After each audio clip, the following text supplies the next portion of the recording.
Hi everybody, कैसे हैं आप लोग। आई होप आप सभी लोग अच्छे होंगे, सेफ होंगे और अच्छे से पढ़ाई भी कर रहे होंगे। This is Ruchika and welcome to my channel. So आज हम कंटिन्यू करेंगे हमारा chapter number 7 of macro economics, that is aggregate demand, aggregate supply and related concepts. Last video में हमने पढ़ा था एग्रीगेट सप्लाई क्या होता है, ठीक है। तो हमारा देखो आधा टॉपिक तो मतलब चैप्टर का जो आधा टॉपिक है, आधा नाम है, वो कंप्लीट हो चुका है। एग्रीगेट डिमांड पढ़ लिया, उसके कंपोनेंट्स पढ़ लिया और एग्रीगेट सप्लाई भी पढ़ लिया, ठीक है। तो ये दोनों चीज़ें ख़त्म। अब बचते हैं रिलेटेड कॉन्सेप्ट्स। अब ये रिलेटेड कॉन्सेप्ट्स में देखो दो चीज़ें आती हैं, एक आता है आपका कंजम्पशन फंक्शन, दूसरा आता है सेविंग फंक्शन। तो ये दोनों टॉपिक्स रह गए और इन दोनों के बीच का रिलेशनशिप, ठीक है। तो वो पूरा एक ही हो गया। तो कंजम्पशन फंक्शन और सेविंग फंक्शन हमको समझना है और ये दोनों ही अपने में काफ़ी मतलब आपको समझने की बहुत ज़्यादा ज़रूरत है। मतलब ईजीली समझ नहीं आएगा, थोड़ा सा ना दिमाग को खुला रखना पड़ेगा। तो मैं प्लीज़ रिक्वेस्ट कर रही हूँ कि पहले ही जो भी ये वीडियो देख रहे हैं अपना पेन कॉपी ज़रूर लेके बैठना, इसके नोट्स प्रॉपरली बना लेना, क्योंकि ऐसा टॉपिक है सिर्फ अभी नहीं, आपका ग्रेजुएशन इवन पोस्ट ग्रेजुएशन, मैं आज भी पोस्ट ग्रेजुएशन में भी पढ़ रही हूँ ये टॉपिक, इतना छोटू सा टॉपिक जो अब 12th में है, ठीक है। कंजम्पशन फंक्शन, सेविंग फंक्शन, तो ये बहुत इंपॉर्टेंट बन जाता है। तो ज़रूर अच्छे से पढ़ना, जिससे कि आपको सिर्फ 12th में अच्छे मार्क्स ना आए, आगे भी जाके ये हेल्प करेंगे डेफिनेटली, ठीक है। तो अब हम सबसे पहले आज के वीडियो में पढ़ेंगे सिर्फ कंजम्पशन फंक्शन, सेविंग फंक्शन हम बाद में पढ़ेंगे, क्योंकि कंजम्पशन फंक्शन अपने में बहुत ज़्यादा बड़ा है, तो उसको समझने के लिए टाइम चाहिएगा। और ये समझ आके तो आप नेक्स्ट वीडियो में ना सेविंग फंक्शन ईजिली समझ सकते हो, क्योंकि दोनों थोड़े थोड़े सिमिलर हैं और मिले जुले हैं, ठीक है, रिलेटेड हैं। रिलेटेड कॉन्सेप्ट्स लिख रहे हैं तो ये रिलेटेड ही हैं, ये समझ लो। तो सबसे पहले हम बात करते हैं कंजम्पशन फंक्शन की। अब एक चीज़ मैंने ये यहाँ पर की है, मैंने सारी चीज़ें पहले ही लिख ली हैं। मैंने बताया लंबा टॉपिक है, वीडियो लंबा हो जाता, तो मैंने ऑलरेडी सब चीज़ें लिख ली हैं शॉर्ट में। आप चाहो तो बाद में ये सब चीज़ें मैं स्क्रीनशॉट लेने का टाइम दूंगी, साइड होकर के आप वहाँ तक स्क्रीनशॉट ले लेना, नोट कर लेना सारी चीज़ें। पर अभी जो मैं समझा रही हूँ सिर्फ पहले उस पर ध्यान दो, दोबारा वीडियो रिवाइंड करके देख लेना और नोट कर लेना, ओके। सबसे पहले हम बात करते हैं कंजम्पशन की। कंजम्पशन फंक्शन किससे बना है, कंजम्पशन के बारे में ही होगा ऑब्वियसली कुछ। तो कंजम्पशन क्या होता है भाई, जो हम कंज्यूम कर रहे हैं, ठीक है, उस पर जो हम खर्चा करते हैं उसे हम कहते हैं कंजम्पशन एक्सपेंडिचर। हमने पढ़ा है कंजम्पशन एक्सपेंडिचर किसका पार्ट होता है, एग्रीगेट डिमांड का पार्ट है या एग्रीगेट सप्लाई का पार्ट है, खुद सोच करके जल्दी से बताओ। एग्रीगेट डिमांड का पार्ट होता है कंजम्पशन एक्सपेंडिचर। हमने पढ़ा था ना, AD = C+I 2 सेक्टर मॉडल में, फिर AD = C+I+G 3 सेक्टर मॉडल में, AD = C+I+G+ नेट एक्सपोर्ट्स यानी कि 4 सेक्टर मॉडल में। तो हर किसी में कंजम्पशन सी तो है ही ना, कंजम्पशन एक्सपेंडिचर है, यानी कि कंजम्पशन एक्सपेंडिचर एग्रीगेट डिमांड का एक बहुत इंपॉर्टेंट पार्ट है। अब कंजम्पशन एक्सपेंडिचर होता क्या है वो भी आपको पता है। हम जो हाउस होल्ड सेक्टर है, हम जो हाउस होल्ड्स हैं, कंज्यूमर्स हैं, अपने कंजम्पशन पे जो एक्सपेंडिचर करते हैं उसे ही हम कंजम्पशन एक्सपेंडिचर कहते हैं। सिंपल सी बात थी ये तो, ठीक है। तो ये जो हमारा कंजम्पशन एक्सपेंडिचर होता है इसे हम पूरी इकोनॉमिक्स में सिर्फ C से डिनोट करते हैं, और इनकम आपको पता ही है हम Y से डिनोट करते हैं, राइट।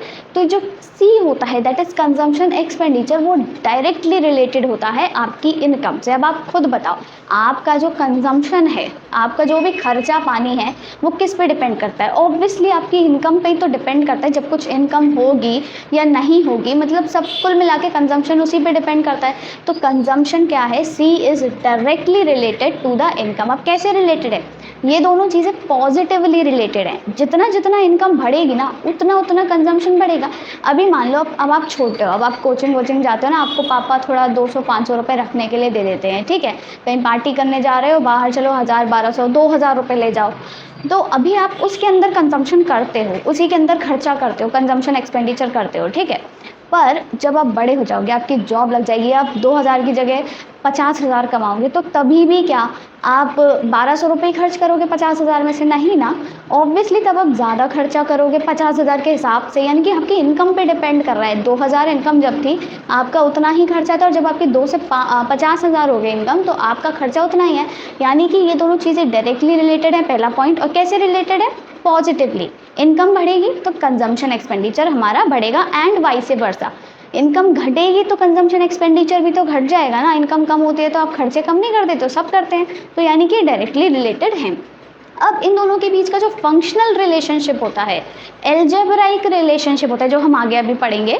अभी के लिए याद रखो, इन दोनों का यानी कि C और Y, इन दोनों का जो फंक्शनल रिलेशनशिप होता है उसे ही हम कहते हैं कंजम्पशन फंक्शन, जिसे हम शॉर्ट में लिख देते हैं सी फंक्शन से, ठीक है। तो कंजम्पशन फंक्शन क्या होता है, कंजम्पशन एक्सपेंडिचर और लेवल ऑफ इनकम, इन दोनों के बीच का जो फंक्शनल रिलेशनशिप है, एल्जेब्राइक रिलेशनशिप है, उसको जो बताता है वही कहलाता है कंजम्पशन फंक्शन। ये भी पॉइंट समझ आ गया होगा। अब ये जो कंजम्पशन फंक्शन है ये बेसिकली बताता क्या है, ये तो मैंने बता दिया, फंक्शनल रिलेशनशिप बताता है। ये बताता है behaviour of C with respect to the level of, ये WRT मतलब with respect to the level of income, यानी कि हमारे इनकम के लेवल के रिस्पेक्ट में कंजम्पशन एक्सपेंडिचर कैसे बिहेव करता है। इनकम बढ़ी तो कंजम्पशन एक्सपेंडिचर बढ़ेगा, इनकम घटी तो कंजम्पशन एक्सपेंडिचर घटेगा। यही तो कंजम्पशन एक्सपेंडिचर का बिहेवियर हुआ, यानी कि वो इनकम के पीछे पीछे भागता है। इनकम ऊपर ऊपर जाएगी तो वो ऊपर ऊपर जाएगा कंजम्पशन एक्सपेंडिचर, इनकम नीचे नीचे आएगी तो वो भी नीचे नीचे आ जाएगा। यानी कि ये दोनों क्या है, अब ये 4 पॉइंट्स दिमाग में बस गए होंगे। कीवर्ड्स याद रखो, सबसे पहला डायरेक्टली रिलेटेड है, दूसरा पॉजिटिवली रिलेटेड है, यानी कि एक इनकम बढ़ी तो सी बढ़ा और इनकम घटी तो सी भी घटा, ठीक है। और कंजम्पशन फंक्शन क्या होता है, दोनों के बीच का फंक्शनल रिलेशनशिप होता है। ये जो फंक्शनल रिलेशनशिप है ये बताता क्या है, behaviour of C with respect to Y, ठीक है। बिहेवियर ऑफ वाई नहीं बताता, इनकम का बिहेवियर नहीं बताता, इनकम पे तो डिपेंड करता है हमारा कंजम्पशन एक्सपेंडिचर, तो जो चीज़ डिपेंड कर रही है उसी का तो बिहेवियर बताएगा। तो कंजम्पशन डिपेंड करता है, इनकम डिपेंड नहीं करती है कंजम्पशन पे, राइट। तो ये सी का बिहेवियर बताता है विद रिस्पेक्ट टू इनकम। ये 4 पॉइंट्स बस अपने जहन में रख लो, अपने दिमाग में रख लो, इसी से आपको पूरा टॉपिक समझ आ जाएगा अच्छे से, ठीक है। एक बार और ये 4 पॉइंट्स बोलोगे याद हो जाएंगे। अब इसके बाद कुछ एक्स्ट्रा पॉइंट्स हैं जो अब मैं आपको बताने वाली हूँ रिलेटेड टू कंजम्पशन फंक्शन, और उसी के बेस पर आपका सारा आगे का टॉपिक चलेगा, ठीक है। सबसे पहला, there is always some minimum amount of expenditure या फिर minimum amount of C even when y is equals to 0। पहला पॉइंट ये, अभी इनको समझाऊंगी एक एक करके, समझो, ठीक है। दूसरा पॉइंट क्या हुआ, c and y are positively related, ये मैं ऑलरेडी समझा भी चुकी हूँ वैसे। तीसरा पॉइंट आपका क्या हो गया, there is always some minimum amount of C even when y is equals to 0, c and y are positively related. और आपका नेक्स्ट पॉइंट है कि the rate of increase in c is less than the rate of increase in y। सिर्फ ये 3 points और दिमाग में रखो। अब ये 3 पॉइंट्स हमको क्या बता रहे हैं, देखो इसे मैं एग्जाम्पल के साथ भी समझाऊंगी, पर अभी समझो कि there is always some minimum amount of consumption expenditure even when our income is 0।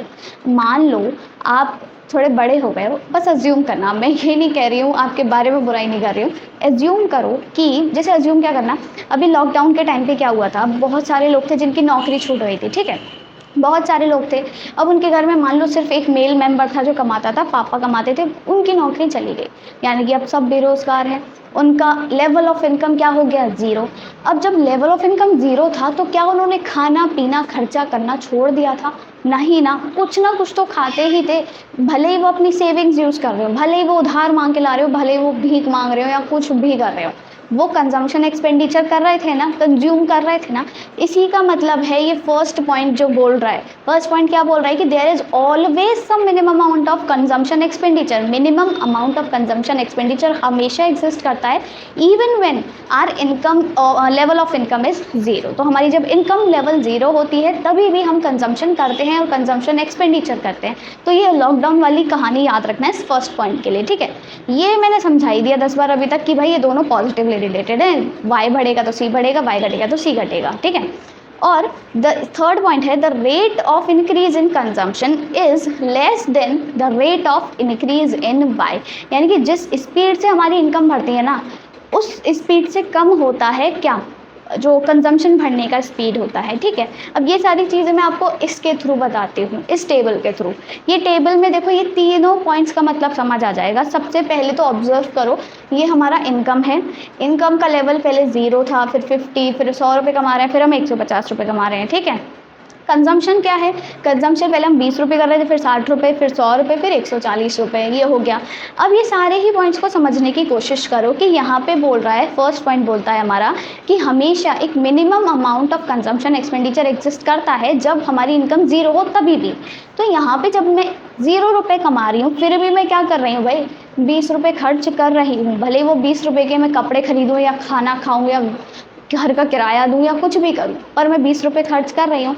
यानी कि क्यों कर रही हूँ? क्योंकि मुझे भाई अपना जीवन व्यापन करना है। कुछ तो ज़रूरी खर्चा होता है जो हमारी इनकम ना होने पर भी किया जाता है, ठीक है।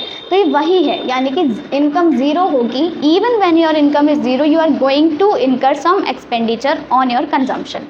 सेकेंड पॉइंट आपका क्या बोल रहा है? C and Y are positively related. ये भी हमको दिख रहा है भाई, इनकम बढ़ती जा रही है, कंजम्पशन भी धीरे धीरे बढ़ता जा रहा है। अब आता है मेन मुद्दा कि जो rate of increase in consumption है, यानी कि जिस स्पीड से कंजम्पशन बढ़ रहा है ना, उससे ज़्यादा स्पीड से हमारी इनकम बढ़ रही है। या फिर इसका उल्टा बोल लो कि जिस स्पीड से हमारी इनकम बढ़ती है ना, तो कंजम्पशन बढ़ने की स्पीड थोड़ी कम होती है उससे। कैसे?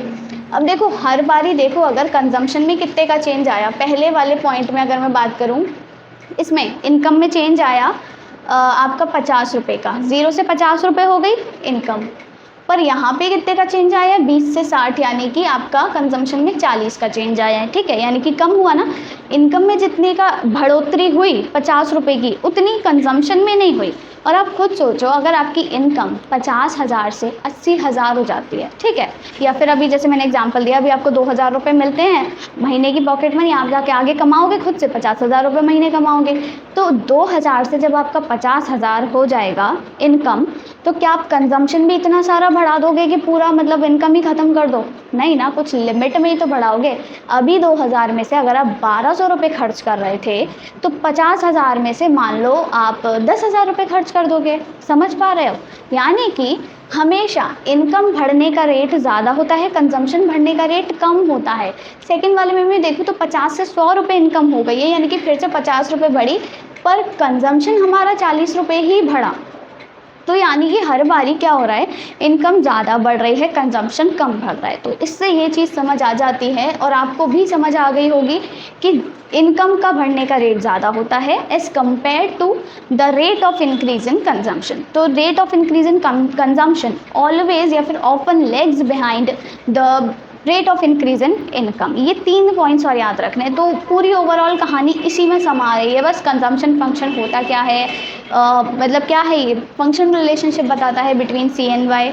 पॉजिटिवली रिलेटेड होते हैं सी एंड वाई। ये बताता है कि कैसे बिहेवियर ऑफ सी चेंज करता है, डिपेंड करता है on the level of income. और हमको क्या बताता है कि हमेशा एक minimum level of expenditure, consumption expenditure होता है even when our income is 0। और हमको एक और चीज़ बताता है कि rate of increase in C is always या फिर often lags behind the rate of increase in Y. Y का रेट ऑफ इंक्रीज ज़्यादा होगा, ठीक है, वाई में ज़्यादा बढ़ोतरी होगी। तो ये कहानी समझ आ गई। अब इसी का देखो ग्राफ भी समझना है। कंजम्पशन फंक्शन को हम ग्राफिकली भी डिनोट कर सकते हैं। ग्राफिकली कैसे डिनोट करेंगे, इसी का ना मैं ग्राफ बनाती हूँ अभी, ठीक है। यहाँ पर ये है हमारी वाई एक्सिस। थोड़ा सा ऊपर ले जाते हैं इसको। वाई एक्सिस पे हम लेंगे हमारा कंजम्पशन, ठीक है। ये है 20 से स्टार्ट, 140 पे ख़त्म। 20, 40, 60, 80, 100 और आपका 120, 140, 160, ठीक है। ये 160 हो गया, 140, 120, 100 और ये 80। ये है हमारा कंजम्पशन। वाई एक्सिस पे हमने लिया है कंजम्पशन, याद रखना है, ठीक है। अब एक्स एक्सिस पे हम लेंगे ऑफ कोर्स हमारी इनकम, या फिर हम जीडीपी जिसे बोल सकते हैं, इनकम या फिर जीडीपी। ओके, ये हो गया। ये क्या है, 150 तक है, 50, 100 और ये 150। ये ओरिजिन है 50, 100 और ये 150। डन। अब आपको पता है कि मैंने आपको बताया था इनकम लाइन कैसी होती है, ठीक है। इनकम लाइन हमेशा 45 डिग्री की होती है, बीचों बीच से जाती है ना, गुजरती है, आपको पता ही है। तो ये हो गई हमारी इनकम लाइन। डन।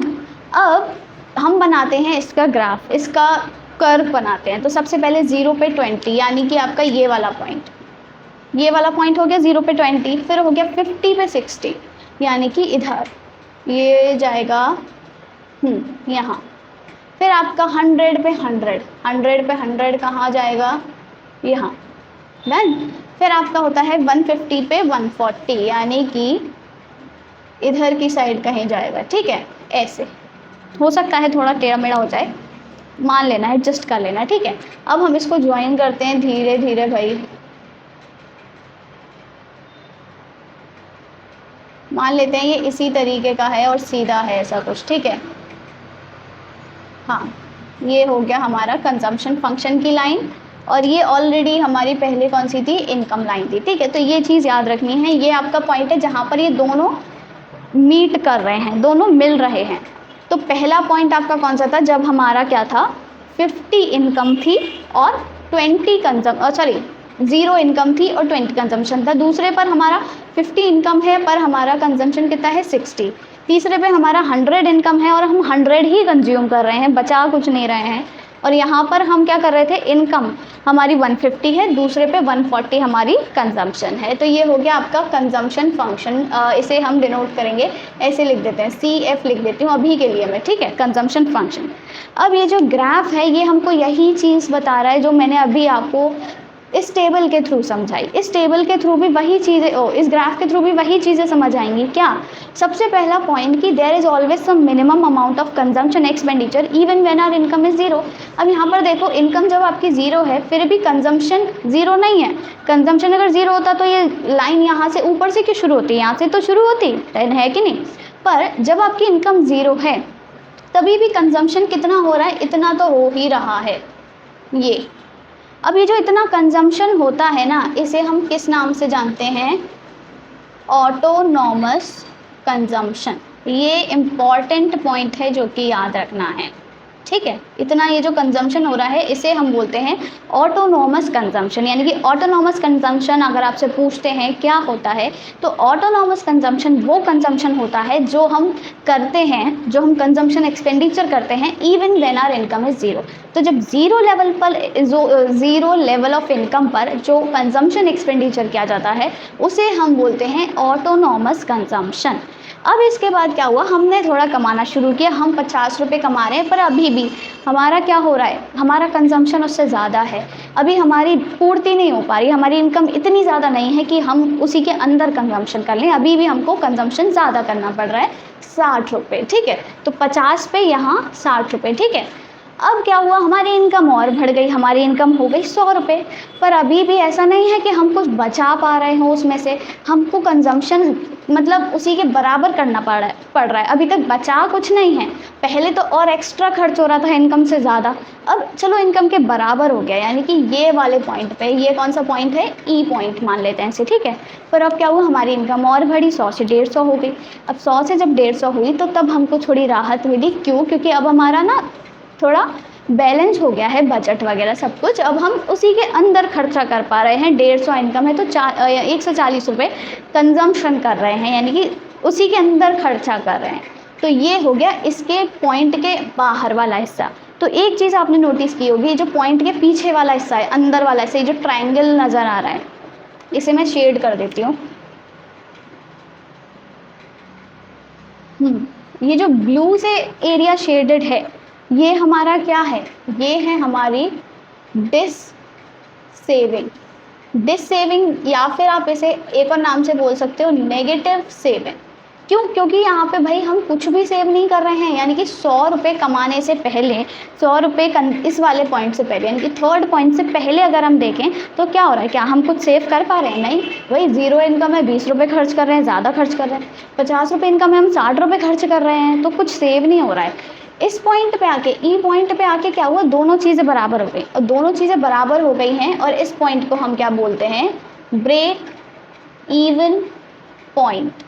कौन सा पॉइंट है ये? Break even point. So break even point अगर आपसे पूछा जाता है what is break even point, तो ब्रेक इवन पॉइंट वो पॉइंट है when the consumption expenditure of a person is equal to its level of income. किसी इंसान का कंजम्पशन एक्सपेंडिचर उसकी इनकम के बराबर ही है, यानी कि वो कुछ सेव नहीं कर रहा है और वो डिससेविंग भी नहीं कर रहा है। इस टाइम पे वो डिससेविंग भी तो नहीं कर रहा, ऐसा तो नहीं है ज़्यादा खर्च कर रहा हो, बराबर ही खर्च कर रहा है, मतलब कुछ बचा नहीं पा रहा है पर एक्स्ट्रा भी खर्च नहीं कर रहा है, तो यानी कि ब्रेक इवन पॉइंट है।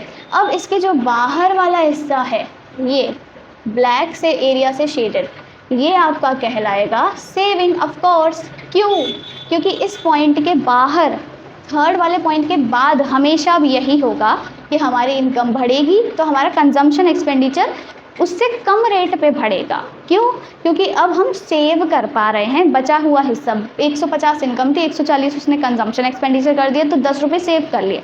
तो पॉइंट के बाद, ब्रेक इवन पॉइंट के बाद, after the break even point a person saves from his income, और उससे पहले वो क्या करता है? डिस सेविंग करता है या फिर नेगेटिव सेविंग जिसे हम कहते हैं। इतनी सी कहानी है किसकी? कंजम्पशन फंक्शन की। इसके अलावा आपको कुछ भी जानने की ज़रूरत नहीं है, बस इतनी सी कहानी है कंजम्पशन फंक्शन के बारे में, ठीक है। इसको सी एफ नहीं, एक्चुअली सी ही बोलेंगे। ये सी वाली लाइन है, कंजम्पशन की लाइन है, और ये इनकम की लाइन है, ठीक है। ये समझ आ गया। और कंजम्पशन फंक्शन क्या होता है ये समझ आ गया। ऑटोनॉमस कंजम्पशन क्या होता है ये समझ आ गया। ये जो कंजम्पशन फंक्शन की लाइन है ना, ये वाली ब्लैक वाली, थोड़ा सा इसको डार्क कर देती हूँ।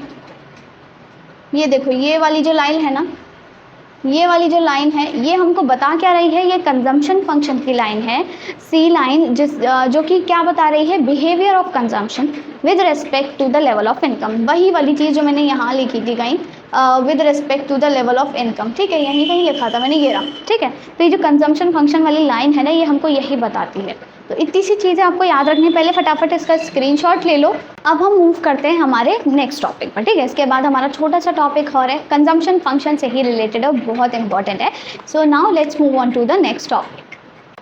तो अब हमें समझना है स्लोप ऑफ कंजम्पशन लाइन या फिर कंजम्पशन फंक्शन क्या होता है। कंजम्पशन फंक्शन पढ़ लिया, ठीक है, उसे हम सी फंक्शन या फिर सी लाइन बोलते हैं। अब उसका स्लोप भी होता है, हर कर्व का हम स्लोप पढ़ते आ रहे हैं ना, 11th में भी जितने भी कर्व्स पढ़े हमने, चाहे रेवेन्यू कर्व हो, कॉस्ट कर्व हो, इंडिफरेंस कर्व हो, ये कर्व वो कर्व, सबके हमने स्लोप्स पढ़े हैं। तो इसका भी स्लोप पढ़ना पड़ेगा ऑब्वियसली। तो जो कंजम्पशन फंक्शन होता है हमारा, उसका स्लोप हमको क्या बताता है? उसका स्लोप होता है, सबसे पहली बात तो, ratio of increase in consumption to the ratio to the increase in income, यानी कि चेंज कितना हुआ कंजम्पशन में, इंक्रीज कितना हुआ कंजम्पशन में, डिवाइडेड बाय कितना चेंज या कितना इंक्रीज हुआ आपकी इनकम में। इन दोनों का अगर आप रेशियो, एक फ्रैक्शन ले लो, वो हो जाएगा आपका क्या? कंजम्पशन फंक्शन का स्लोप। तो ये समझ आ गया स्लोप क्या होता है। इसे हम कैसे डिनोट करते हैं? देखो, स्लोप का फॉर्मूला अगर मैं बात करूँ तो क्या हो जाएगा? इंक्रीज इन कंजम्पशन, कंजम्पशन में कितना इंक्रीज हुआ या फिर कितना चेंज हुआ, चेंज को हम डेल्टा से डिनोट करते हैं, यानी कि delta C upon increase in Y, यानी कि चेंज इन वाई, यानी कि डेल्टा वाई। तो ये हो जाता है आपका स्लोप का फॉर्मूला। तो delta C upon delta Y, change in consumption and change in income का रेशियो होता है हमारा स्लोप ऑफ सी लाइन या फिर सी फंक्शन या फिर कंजम्पशन फंक्शन। ये हमको बताता क्या है? अब ये हम स्लोप मेरे को क्या बता रहा है? ये बता रहा है the proportion of additional income that goes to the consumption. अब देखो, सिंपल सी बात है, पहले मैं 50 रुपये कमा रही थी जब, ठीक है, उस टाइम पे मैं क्या कर रही थी? 60 रुपये खर्च कर रही थी, राइट। अब जैसे ही मेरी इनकम बढ़ी, मेरा इंक्रीज इन इनकम हुआ, यानी कि 50 रुपये बढ़े, तो उसमें से क्या हुआ? जो कंजम्पशन है मेरा वो 60 से 40 हो गया। समझ पा रहे हो? 60 से क्या हो गया? 40, 60 से 100 हो गया। यानी कि जितनी मेरी इनकम बढ़ी उसका कुछ हिस्सा मैंने अपने कंजम्पशन में बढ़ा दिया। जो एक कंजम्पशन बढ़ा रही हूँ वो मैं कहाँ से ला के बढ़ा रही हूँ? इनकम में से ही तो ले रही हूँ यार। ये जो 60 से 100 रुपये बढ़ाए हैं मैंने, वो मैंने कहाँ से कर दिए? मैंने कुछ अर्न किया, उसी में से लेकर के तो मैंने कंजम्पशन में जोड़ दिया। यानी कि प्रोपोर्शन ऑफ एडिशनल इनकम, जितनी मेरी एडिशनल इनकम थी उसका, that goes to the consumption, मतलब कितना हिस्सा आपका कंजम्पशन को जा रहा है आपकी एडिशनल इनकम से।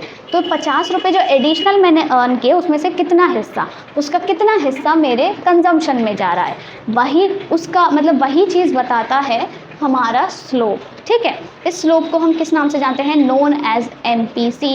MPC का मतलब क्या होता है? ये भी मैं बता देती हूँ। MPC का फुल फॉर्म है मार्जिनल प्रोपेंसिटी टू कंज्यूम। ठीक है, मार्जिनल प्रोपेंसिटी टू कंज्यूम। अब देखो आपको पता होगा 11th में भी आपने बहुत सारे कर्व्स पढ़े हैं जहाँ पर आपने मार्जिनल वर्ड ज़रूर पढ़ा है। यूटिलिटी के साथ मार्जिनल यूटिलिटी, रेवेन्यू के साथ मार्जिनल रेवेन्यू, कॉस्ट के साथ मार्जिनल कॉस्ट, प्रोडक्ट के साथ मार्जिनल प्रोडक्ट, है ना, प्रॉफिट के साथ मार्जिनल प्रॉफिट। तो मार्जिनल वर्ड से तो आपकी बड़ी अच्छी दोस्ती होगी। मार्जिनल वर्ड क्या बताता है कि एडिशनल काम होने पे हमको क्या रिजल्ट मिल रहा है। जैसे मार्जिनल रेवेन्यू की मैं बात करूँ तो एक एडिशनल यूनिट बेचने पर कितना रेवेन्यू अर्न हुआ। मार्जिनल कॉस्ट की मैं बात करूँ तो एक एडिशनल यूनिट प्रोड्यूस करने पर कितनी मेरी कॉस्ट आई। मार्जिनल यूटिलिटी की मैं बात करूँ तो एक एडिशनल यूनिट कंज्यूम करने पर मुझे कितनी यूटिलिटी मिली। तो एडिशनल की बात करता है मार्जिनल, और ये भी तो यही बता रहा है कि एक एडिशन हुआ अगर इनकम में तो उसकी वजह से कितना चेंज हुआ कंजम्पशन में। एडिशन हुआ अगर इनकम में यानी कि चेंज हुआ, इंक्रीज हुई, तो कितना चेंज हुआ या फिर कितना आपका इंक्रीज हुआ कंजम्पशन में, वही बता रहा है हमको स्लोप। तो MPC यानी कि marginal propensity to consume denotes the slope of function line, consumption function. और ये हमको क्या बताती है, the ratio of change in consumption to the change in income, right. ये इतनी सी कहानी याद रखनी है आपको। अब देखो इसी को मैं थोड़ा इस एग्जाम्पल के थ्रू समझा दी थी। अभी ये वही ग्राफ है जो मैंने बनाया था, वही फिगर्स हैं, सब कुछ है। 0 इनकम पे 20 कंजम्पशन, 50 इनकम पे 60 कंजम्पशन, ठीक है, और 100 इनकम पे 100 कंजम्पशन। ये कौन सा पॉइंट है, ब्रेक इवन पॉइंट है। इससे पहले हम क्या कर रहे हैं, डिस सेविंग कर रहे हैं। इनकम कम है और कंजम्पशन ज़्यादा है। इसके बाद हमारी इनकम 150 है, कंजम्पशन 140 है। हमारा इनकम ज़्यादा है, कंजम्पशन कम है, हम सेविंग कर रहे हैं, ठीक है। अब अगर मैं बात करूँ आपकी इस पॉइंट की, यानी कि हमारा क्या है, पहले इनकम थी 100 रुपये और कंजम्पशन हम कितना कर रहे हैं, 100 रुपये ही कर रहे हैं, ठीक है। जैसे ही हमारी इनकम बढ़ के हो गई भाई 150, कंजम्पशन हो गया 140, डन। यही तो दिखा रहा है ये ग्राफ भी। तो इनकम में कितने का चेंज आया है, इनकम की अगर मैं बात करूँ, इनकम में देखो कितने का चेंज आया है, ये है डेल्टा वाई। इनकम में आया है भाई 50 रुपये का चेंज, है ना। कंजम्पशन में कितने का चेंज आया, कंजम्पशन 100 से कहाँ पहुँच गया, 140 तक पहुँच गया। ये आपका हो गया डेल्टा सी, कहाँ पर, यानी कि यहाँ 40 का चेंज आया है। और इन्हीं दोनों का रेशियो हमको लेना है, हमारे पास स्लोप निकल आएगा। तो स्लोप अगर मैं इस वाले एग्जाम्पल पे निकालूँ तो क्या हो जाएगा, डेल्टा सी, पहले लिख लेते हैं formula, delta C upon delta Y, यानी कि 40/50। 40/50 कितना हो गया आपका 0.8 आ गई वैल्यू। अब ये जो स्लोप की वैल्यू आई है 0.8, ये स्लोप की वैल्यू क्या बता रही है हमको, ये तो हमें समझ आ गया। ये बताती है भाई कि ना जितना हिस्सा आपकी इनकम, आपने एडिशनल इनकम अर्न करी है, उसका कितना हिस्सा कंजम्पशन को चला गया। तो यही चीज़ है 0.8, यानी कि अगर आप 1 रुपये अर्न कर रहे हो ना, तो 1 रुपये में से 0.8 रुपये आप कंजम्पशन एक्सपेंडिचर कर रहे हो।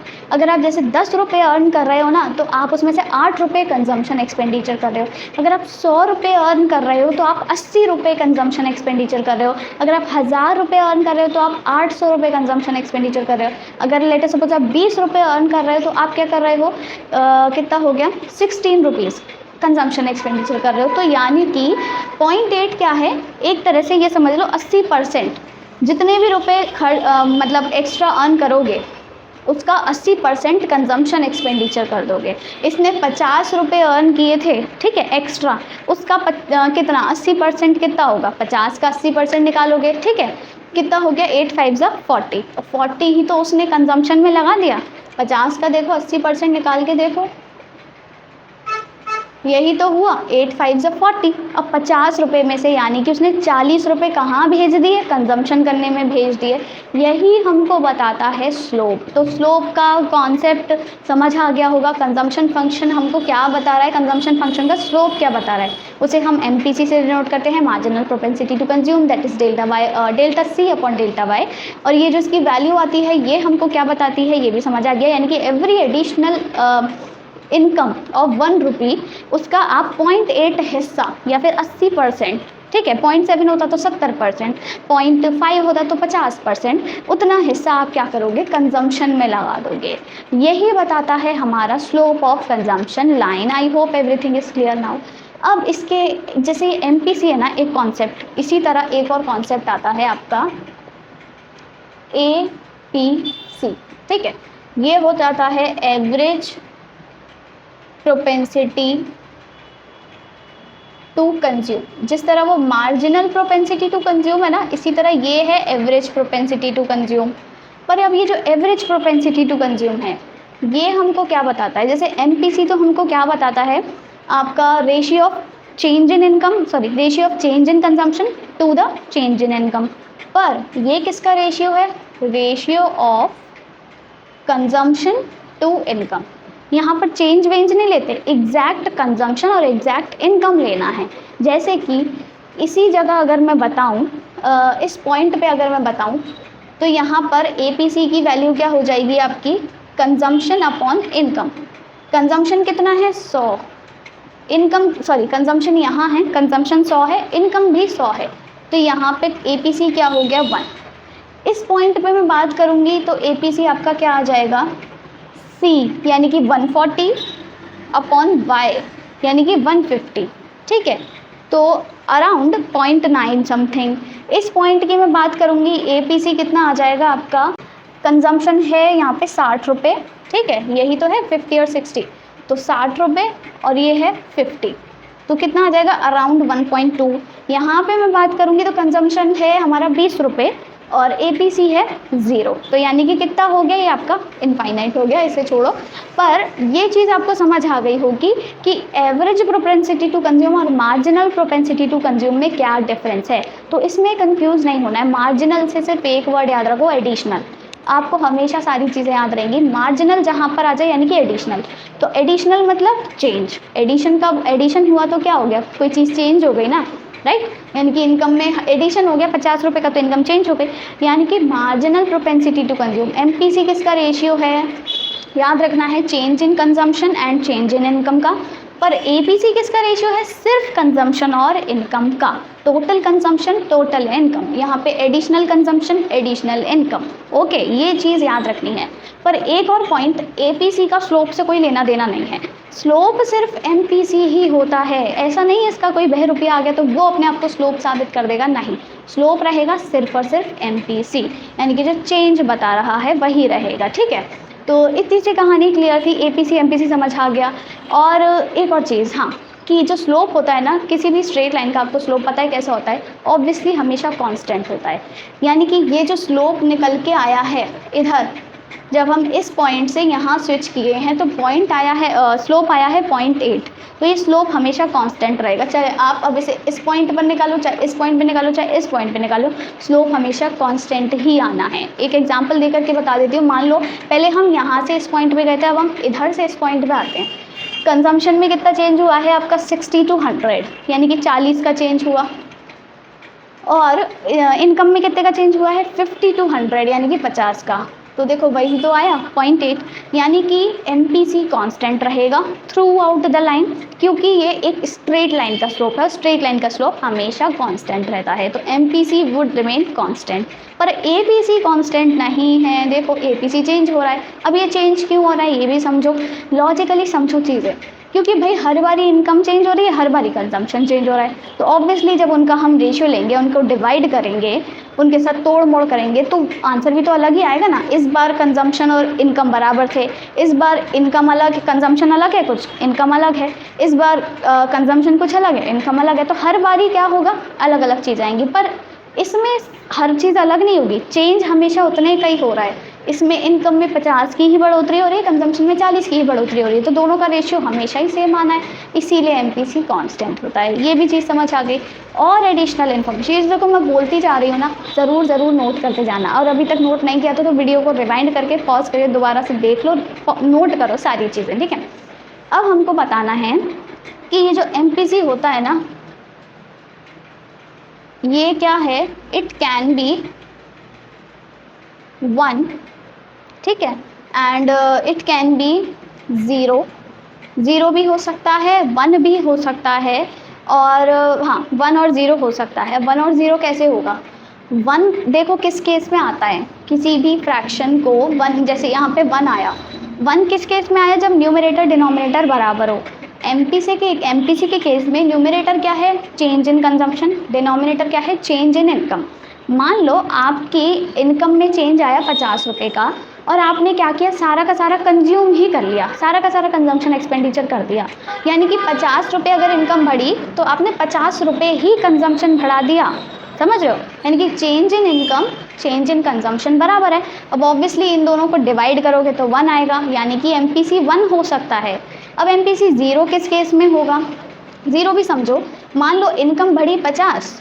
अब हो सकता है इस बार आपने सोचा कि नहीं, मेरा पहले से जितना खर्चा चल रहा था कंजम्पशन एक्सपेंडिचर मैं उतना ही करूँगा, मैं एक्स्ट्रा और नहीं बढ़ाऊँगा। तो आपने बढ़ी हुई इनकम में से कुछ भी यूज़ नहीं किया, वो सारा का सारा बचा लिया, यानी कि आपने कोई भी कंजम्पशन एक्सपेंडिचर नहीं किया एक्स्ट्रा इनकम में से। वैसे तो किया, एक्स्ट्रा इनकम की बात होती है यहाँ, तो एक्स्ट्रा इनकम के हिसाब से आपने कोई चेंज नहीं लाया कंजम्पशन एक्सपेंडिचर में। जैसे मान लो आपकी 50,000 इनकम थी, तब आप 30,000 खर्च कर रहे थे। अब आपकी इनकम बढ़ गई 80,000, अभी भी आप 30,000 ही खर्च कर रहे हो, तो आपकी इनकम में तो चेंज आया 50 से 80, पर आपके कंजम्पशन में चेंज आया नहीं। अब आप पहले भी 30,000 खर्च कर रहे थे, अभी भी 30 खर्च कर रहे हो, तो कंजम्पशन में कोई चेंज नहीं आया। अब फिर से इनका अगर डिवाइड करोगे 0/50 delta C upon delta Y, तो क्या आ जाएगा? 0 आ जाएगा। तो ये समझ आ गया, ठीक है।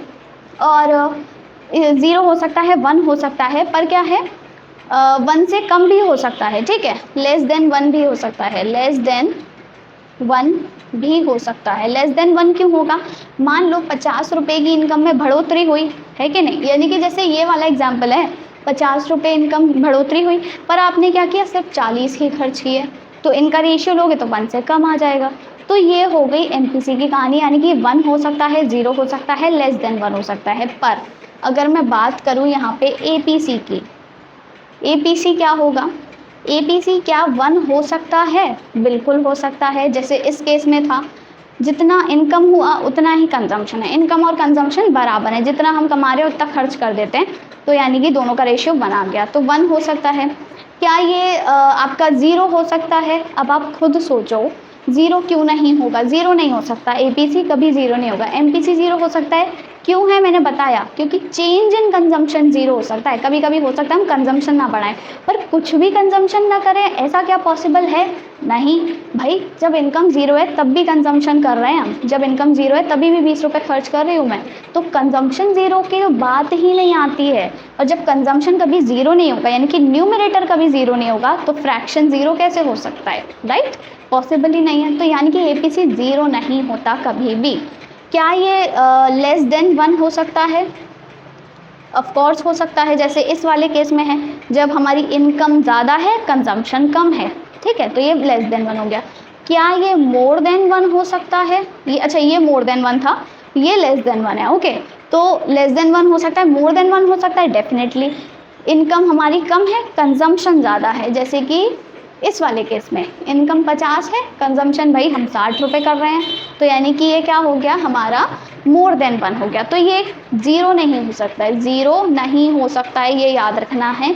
ये 1, 0, लेस देन 1 भी हो सकता है। ये एमपीसी और एपीसी की कहानी थी। अब इसके बाद एक छोटा सा टॉपिक और बचता है, फटाफट से उसे और समझ लेते हैं। ऐसे मैं रफ कर रही हूँ, ठीक है, यहीं पर समझा देती हूँ जल्दी से।